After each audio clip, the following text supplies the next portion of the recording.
પરમાત્મા વિચાર કરે કે સુદામાના દર્દો દુઃખ કરવા છે, પણ કંઈક આપે તો થાય. અને સુદામાજી વિચાર કરે, જ્યાં જોવું ત્યાં હોનું, જ્યાં જોવું ત્યાં હોનું.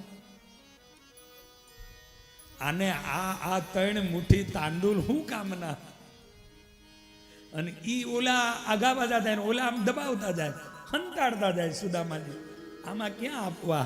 અને ભગવાન કૃષ્ણ કહે, હે મિત્ર, લુખે લુખો આવ્યો, હાવ એમ આવ્યો, મારા ભાભીએ કાંઈ ન મોકલ્યું. સુદામા કાંઈ જવાબ ન આપે. અને આમ કરતા કરતા વાતો ચાલુ કરી, પણ સુદામા ઓલા વધારે વધારે દબાવતા જાય. ઓય આ કાખલી થઈ છે, કાકમાં શું દબાયું છે? અને આમ કરીને ભગવાને આંચકો માર્યો, હાથને એક બાજુ કરી અને લઈ લીધું. અને એ પોટલું ખોલ્યું ને, અને પોટલું ખોલીને સાહેબ અંદરે શેકેલા તાંદુલ હતા એ પૌવા, અને એની એક મુઠ્ઠી ભરી અને એ મારો ભગવાન એ દ્વારિકાધીશ એ મુખમાં મૂકે, સંકલ્પ કરે, મારા સુદામાના બધાય પ્રારબ્ધો ભરીને રાખ થઈ જાઓ.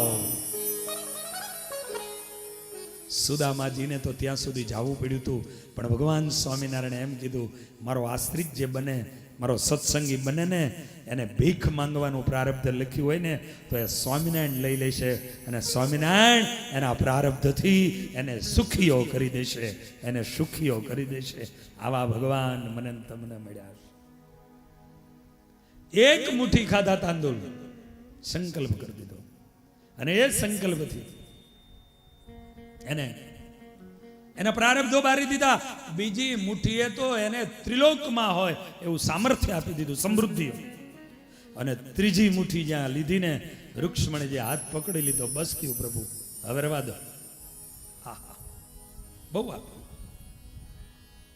બીજો દિવસ થયો, અને એ બીજા દિવસે એવું કહેવાય છે કે સુદામાજી કહે છે કે લાલા હું જાઉં. ભગવાન જો મિત્રતા કેને કહેવાય જોજો. ભગવાન કે છે સુદામા આટલી બધી ઉતાવળ લઈને આવ્યો, કાંઈ વાંધો નહીં, જા. આપણે વર્ષો પછી આપણા ભાઈબંધને મળવા ગયા હોય અને ખાલી વિવેક પૂરતા એવું કંઈક હું જાઉં અને એમ કે જાઓ, આપણને શું થાય એમ થાય ને, ફરીને કોઈ દી અહીં આવવું નથી. હે, એને મિત્રતા ન કહેવાય. ક્યારે શંકા સ્વપ્નમાં પણ ન થાય ને ભાઈબંધની માટે, એ ખરી મિત્રતા છે. આજે એને કીધું કે હું જાઉં, ભગવાને કીધું કે જાઉં ઉપડો, પણ બીજી વાર આવીને ત્યારે ટાઈમ લઈને આવજે અને ભાભીને લઈને આવજે. હા, આમંત્રણ આપી દીધું. ભગવાને કેમ આવું કર્યું? સુદામાજી જ્યારે આવ્યા ને ત્યારના એના દીકરા અને એની પત્ની ભૂખ્યા હતા, પણ ભગવાને જ્યારે બધું આપ્યું ત્યારે તેના રાજાનું ભાગ્ય બદલાણું, વિચારો બદલાણા. અને એને એમ કીધું કે સુદામાને રાજ ગોર બનાવવું, અને એના બદલામાં એને મહેલો, બગીઓ, સમૃદ્ધિઓ બધું મળ્યું. પણ પેલી સુશીલા પતિવ્રતા નારી હતી, જ્યાં સુધી મારો પતિ ન આવે ત્યાં સુધી આ વસ્તુનો સ્વીકાર ન કરું. એટલે ભગવાન વિચાર કરતા હતા કે મારો સુદામો જ્યાં સુધી જાય નહીં ને ત્યાં સુધી એના બાળકો ખાધા ભેગા નહીં થાય, માટે ભગવાને એને તરત મોકલ્યો તો કે જા, બીજી વાર આવીને ત્યારે સમય લઈને આવજે. આ મિત્રતા છે સાહેબ, આ મિત્રતા છે. ભગવાને એનું ભાગ્ય બદલ્યું. અને આ ભાગ્ય શું કહે છે? મિત્રતા શું એને પછી વાત કરું, પણ ભાગ્ય શું કહે છે કે આ પુરુષ ગમે એટલો પુરુષાર્થ કરે,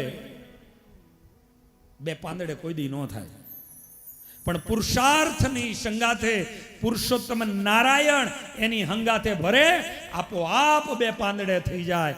તમારા પુરુષાર્થની સાથે ભગવાન જેદી ભળશે તેદી તમારા દિવસો બદલાઈ જશે.